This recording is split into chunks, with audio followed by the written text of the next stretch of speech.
90-এর দশক থেকে অভিনয় জগতের সঙ্গে যুক্ত প্রবীণ অভিনেতা চণ্ডীদাস কুমার বড় পর্দা এবং ছোট পর্দা উভয় জায়গাতেই সমানভাবে জনপ্রিয় তিনি।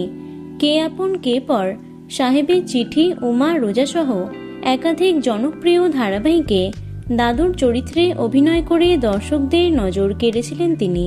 জানলে অবাক হবে, অভিনয়ের পাশাপাশি নিজের চাকরিও সামলেছেন চণ্ডীদাস বাবু। বয়স বাড়লেও অভিনয়ের প্রতি তার ভালোবাসা কখনো কমেনি। তবে 2023 সালের অক্টোবর মাসে রামকৃষ্ণ ধারাবাহিকে কাজ করার সময় তার জীবনে অন্ধকার নেমে আসে, যার কারণে আর টেলিভিশনের পর্দায় দেখা যায়নি তাকে। ধারাবাহিকের শুটিংয়ের মাঝে তিনি জানতে পারেন যে ক্যান্সারে আক্রান্ত হয়েছেন তিনি, তাই সেই সময় বাধ্য হয়ে শুটিং ছেড়েছিলেন তিনি। বয়সের কারণে কেমোথেরাপি সম্ভব না হলেও চিকিৎসকদের তত্ত্বাবধানে সফল অস্ত্রোপচারের মাধ্যমে চিকিৎসা চলে অভিনেতার।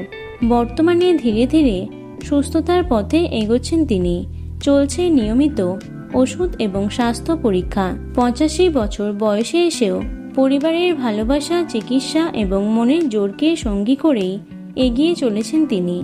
একটা সময় ক্রিকেটকে পেশা হিসেবে বেছে নেওয়ার ইচ্ছা থাকলেও পরিবারের কারণে তা আর সম্ভব হয়নি। সেই আক্ষেপ অভিনেতার আজও রয়ে গেছে। তবে অভিনয়ের মাধ্যমে দর্শকদের কাছ থেকে তিনি যে ভালোবাসা পেয়েছেন তা জীবনের বড় প্রাপ্তি বলেই বিশ্বাস করেন তিনি। তো বন্ধুরা, প্রবীণ অভিনেতা চণ্ডীদাস কুমারের অভিনয় তোমাদের কেমন লাগে অবশ্যই কমেন্টে জানিও। ভিডিওটি লাইক এবং শেয়ার করো।